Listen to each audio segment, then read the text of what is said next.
This is NR2003 Predicts. We take the entry list of the top 3 NASCAR series, send them through the N ratings algorithm, set them up by their provisional lineups, and set the forecast as they will be on race day, and we see what the computer says will be the finishing order on race day. If you made a bet on the Vegas sportsbook, well, probably got your money's worth if you took the favorite Kyle Busch in the truck race. He swept the stages. Sheldon Creed was not too far behind all night, but he will come up second.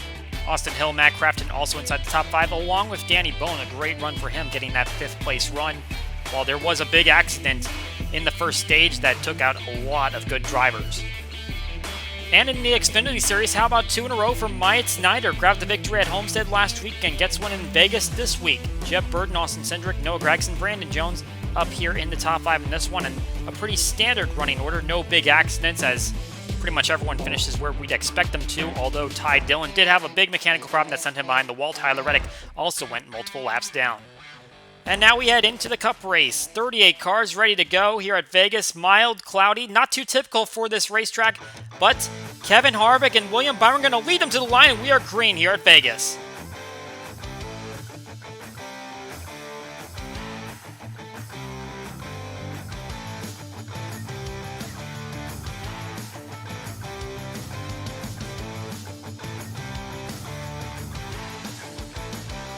Well, Harvick gets going and gets the lead. Kyle Larson just behind him.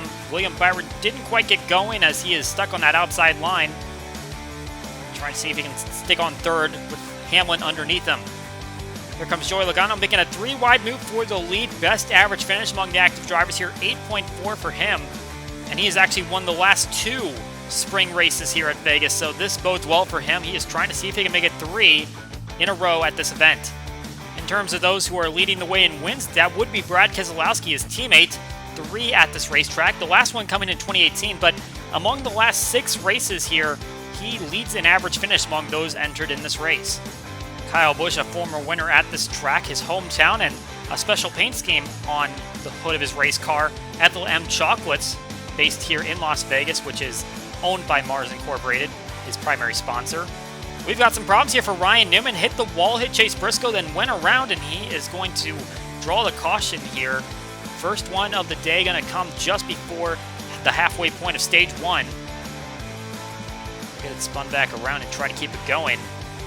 But there's going to be problems here as Corey LaJoie just plows into the back of the 6 car. And I'm not sure what the case was there, but now the 6 car has a lot of damage when he was pretty well off just after he had spun. Didn't make a ton of contact, probably was repairable and he could stay on the lead lap. Not going to be the case anymore. He's definitely going to be running slower throughout the day. Kevin Harvick starting to slide back through the field after starting on the pole. 12 top 10s leads the way among the drivers here today. He has fallen off this 5-car pack that is fighting for the lead.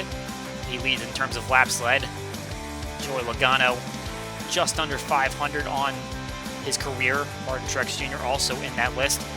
Ricky Stenhouse Jr. making his way down the pit lane. We understand he has a fueling issue, and that is going to send him behind the wall. That might be the end of his day. Coming to the end of stage 1, Denny Hamlin will lead the way. Joey Logano, Brad Keselowski, Martin Truex Jr., and Christopher Bell make up the top 5 in this stage. Both the Busch brothers also inside the top 10. Kevin Harvick 8 after starting on the pole. Joey Logano is actually going to get out in front on the pit stops, so he will lead the way and try to see if he can go for his 3rd straight win in this event. Still a lot of racing to go, though. Michael McDowell, one of 2 drivers on the season so far that has 3 top 10s in the first 3 races. It looks like that streak's going to end here today, though. Already a lap down on the field, but a great start to the season nevertheless. Christopher Bell also having a great start to this season and really proving why he is in JGR equipment. Running up here in the top 5, has the win on the season, gives him a playoff berth. A great start to his career in the 20 car. William Byron got the win at Homestead last week, really pulled him out of a hole that he had gotten at the start of the season, finishing no higher than 26th in both the Daytona races. Now he's trying to see if he can build on that momentum. Still just trying to hang inside the top 20 as we see Anthony Alfredo pulls down to the apron off the backstretch. Looks like he's got an issue himself. Might be something under the hood. He is going to take it behind the wall. Austin Dillon coming down the pit lane. He'll be the first one to commit to a pit stop.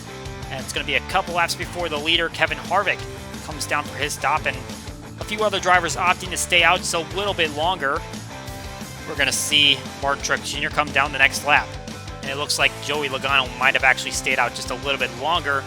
But the pit strategy will not impact the end results for Kevin Harvick, as he will take the stage win, followed by Keselowski, Truex Jr., Austin Dillon, and Joey Logano. All four of the JGR cars will end up making an appearance inside the top 10 in that stage. We hit the restarts, and it looks like most of the field is going to stay out, not going to come back down to pit stops. It was only about a 10-lap stint after they took those stops. However, Austin Dillon did come down for another stop, and Joey Logano from second place going down to the apron. And he might have an engine problem. What a shame for him.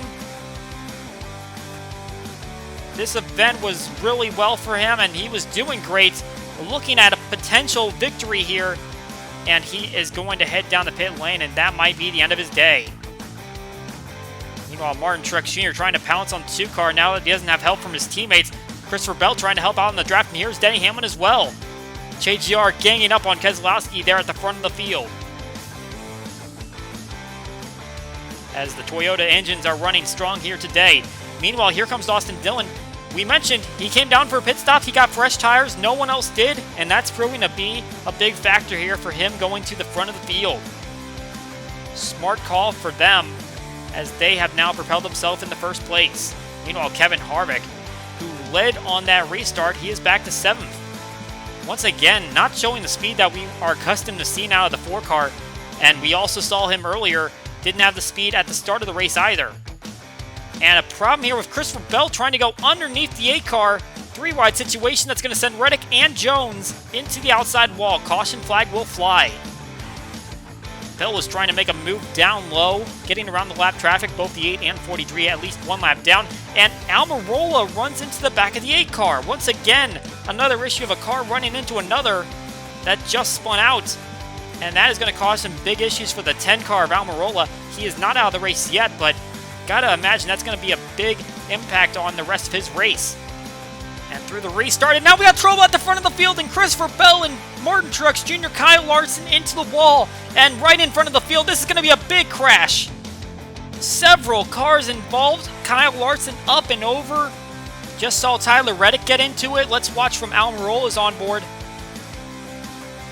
BJ McLeod, Joey Gase, Justin Haley, Cole Custer plowed into the 77. Almirola got a piece of it again. Michael McDowell, saw him spinning around in the back. A lot of cars caught up in that one, and now we're running with about half the field left in this race. And only a select few on the lead lap.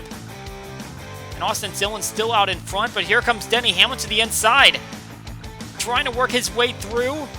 Keselowski on the middle. And Austin Dillon has nothing for him. They all pitted 2 cautions ago, so they're all on the same tires now. And the 3 car doesn't have the advantage that he once had. 11 car got to the front, but here comes Keselowski trying to push forward once again. We mentioned he is very strong as of late at this racetrack, and now he is showing why, as Dillon is now faded back to 7th place. Unfortunate for him, as he thought he had something going for him, but the accidents took away all of that advantage for him. Meanwhile, Keselowski pulling away, the lap traffic being a little bit of a buffer for him, trying to get ahead of the 11 car, as we now see Almirola. He was trying to limp it home, get as many points as he could. He was only 1 lap down, but he is going to lose some spots now, as it looks like that engine is finally cut out on him. Unfortunate for him, but did plow into the back of the 8 car, and that cost him dearly. We have the white flag here as Keselowski working on Alex Bowman. That would put him a lap down, but not necessarily going to impact the end of this one, unless they make contact, of course. Denny Hamlin is just too far back to make a move. Keselowski looking for his 4th win at this racetrack. He won in 2014, 2016, and 2018. Those even-numbered years. Couldn't get one last year, but looks like he's going to try to make up for one in the 2021 spring event. Coming out of turn number 4, Brad Keselowski going to claim his first victory of the season.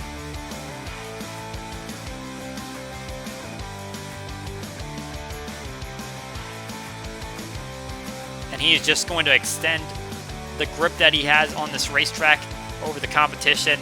Now 4 wins at this track, while the next drivers down have 2. And that Ford will go to victory lane. 2nd win for the manufacturer this season. He will top the result chart, followed by Denny Hamlin, Kurt Busch, Ryan Blaney, Kevin Harvick, all inside the top 5. Kyle Busch and Austin Dillon also there on the lead lap, and Alex Bowman tried to hold pace with Keselowski, was unable to get back on the lead lap, but he did end up passing Chase Elliott, who was on the lead lap on that last restart. We see a few results on this page that will go a long way for some of these drivers. Ryan Preece, Chase Briscoe, Matt Benedetto, Ross Chastain, Daniel Suarez, all grabbing top 15 finishes. Michael McDowell will still get a top 20, and a couple of those back markers end up in the top 20 as well. Thanks to all the attrition, you can see all of those DNFs, many of them coming from that late accident. Obviously, Almirola was later on, but Christopher Bell, Martin Truex Jr., Kyle Larson, William Byron, Cole Custer, all at least top 20 finishes were well in grasp for them. And there were also plenty of mechanical issues throughout the day. Joey Logano most notable, as he had a great chance of winning this event. That is it for NR2003 Predicts. We hope you enjoyed the race, and we will see you all next time.